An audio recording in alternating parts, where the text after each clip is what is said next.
আল্লাহর কোরআন হচ্ছে সর্বদলীয় কোরআন, কি ঠিক না বেশি? এই কোরআন কি কোনো নির্ধারিত দলে কথা?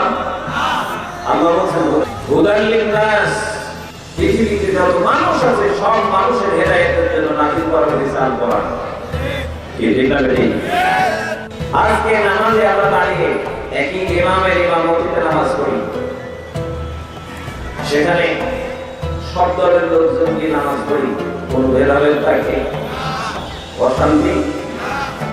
ঠিক এক অবস্থায় যদি আল কোরআনের শাসন কায়েম থাকে, আর দলীয় কোন পরিচয় যদি না থাকে, কোরআনের শাসন যদি প্রতিষ্ঠিত হয়, সব দলের মানুষ মসজিদে গিয়ে যেমন শান্তি পায়, দেশে থেকেও শান্তি পাবে, কি ঠিক না বেঠিক?